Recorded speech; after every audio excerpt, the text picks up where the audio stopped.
नमस्कार दोस्तों, आज हम सर्विक्स कैंसर और प्रेगनेंसी इसके बारे में बात करेंगे। मैं डॉक्टर नीलेश शोडिया, मैं जी एंड गायनेक कैंसर सर्जन हूँ।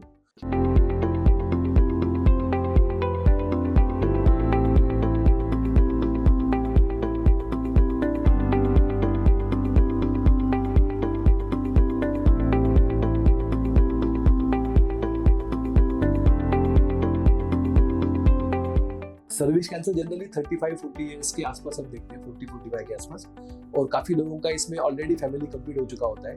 लेकिन हमारा जो वर्किंग पॉपुलेशन का भी आजकल एजुकेशन बोलो या बाकी वर्क की वजह से मैरिज लेट होते हैं, बच्चा पहला लेट पैदा होता है, तो ऐसे इसमें कभी कभी ऐसी सर्विक्स कैंसर हो गया है और अभी प्रेगनेंसी चाहिए, तो फिर सर्विक्स कैंसर डायग्नोस हुआ और पेशेंट प्रेग्नेंट भी है, तो इन दोनों सिनेरियो के बारे में बात करेंगे। जब सर्विक्स कैंसर डायग्नोस हो गया है और प्रेगनेंसी ऑलरेडी है, तो ऐसे इसमें देखा जाता है कि कौन से स्टेज में कैंसर है। सेकंड थिंग, प्रेगनेंसी कितने वीक्स की, कौन से ट्राइमेस्टर में है।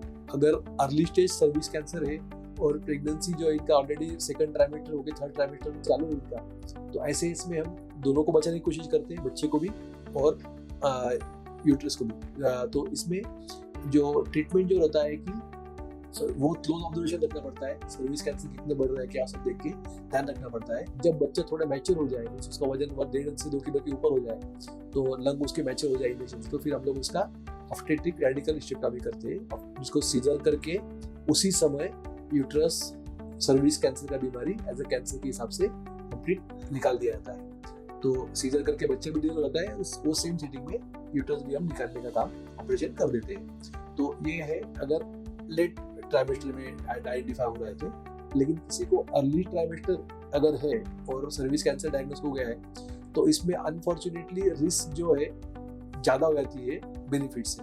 सो ऐसे इसमें जो ट्रीटमेंट होता है वो रेडिकल हिस्टेक्टोमी या सर्जरी कीजिए, या तो फिर रेडिएशन थेरेपी दीजिए अगर क्योर करना है तो। ये दो तरीके होते हैं। तो जब रेडिकल हिस्टेक्टोमी हम लोग करते हैं, ऑपरेशन करते हैं, तो या तो पहले अपने को जो बच्चा है उसको अबॉर्शन करके उसका आगे इलाज करना पड़ता है। और अगर रेडिएशन थेरेपी कर रहे हैं या सर्जरी कर रहे हैं, इसमें अगर आगे बच्चा चाहिए हो तो हम लोग ओवरी प्रिजर्व करते हैं। मतलब जो यूट्रस निकालते हैं सर्जरी के टाइम में, उसमें अंडाशय प्रिजर्व किया जाता है, ताकि ये अंडाशय में जो ओवरीज बनती है इसका ब्लड सप्लाई के साथ प्रिजर्व किया जाता है, ताकि जब उसमें बीज बनेंगे बीज को हम यूटिलाइज करके इन विट्रो फर्टिलाइजेशन कर सके और सरोगेट मदर रूट से इनको बच्चे करना पॉसिबल होता है। तो ओवरी प्रिजर्व करना बहुत इंपॉर्टेंट है। और रेडिएशन थेरेपी करना है तो हम छोटा सा दूरबीन से ऑपरेशन करके ओवरी ट्रांसपोजिशन बोलते हैं, कि जो रेडिएशन का फील्ड है वहां से ओवरी को निकाल के साइड में लेके आते हैं, ताकि उसको रेडिएशन नहीं मिले, क्योंकि रेडिएशन मिल गया तो ओवरी का फंक्शन निकल जाता है, वो काम नहीं कर पाती। तो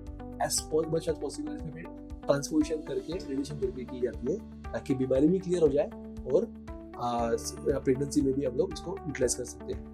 हालांकि पोस्ट रिलेटेड जो यूट्रस होता है इसमें थोड़ा कंसेप्शन का प्रॉब्लम आता है, लेकिन डेफिनेटली 1 या 2 बार ट्राई किया जाता है। अगर इनका ओवरी के जो हम लोग टू साइड निकाले, उसको इन विट्रो फर्टिलाइज करके अगर यूट्रस बचा है रेडिएशन के बाद में, तो यूट्रस में हम इम्प्लांट करके ट्राई कर सकते हैं। और अगर इन केस उसके बावजूद में भी होल्ड नहीं कर पाता, तो फिर सरोगेट मदर रूट से इन लोगों को डेफिनेटली बच्चा मिल सकता है। और एक सिनेरियो है कि सर्विक्स कैंसर है ऑलरेडी और उनको बच्चा प्रेगनेंसी नहीं है अभी, और उनको लेकिन बच्चे चाहिए हो, तो ऐसे सिचुएशन में भी सेम वापस ओवरी प्रिजर्व करके ट्रांसपोजिशन करके हम रेडिएशन थेरेपी कर सकते हैं। और बाद में अगर नेचुरल है या तो फिर मतलब इन विट्रो फर्टिलाइजेशन से है, या तो फिर सरोगेट मदर रूट से इनको डेफिनेटली बच्चे के लिए ट्राई कर सकते हैं। अगर आपको सर्विक्स कैंसर के बारे में, प्रेगनेंसी के बारे में और भी कुछ जानकारी चाहिए हो, तो आप नीचे लिखे नंबर पे हमें कॉन्टैक्ट कर सकते हैं। धन्यवाद।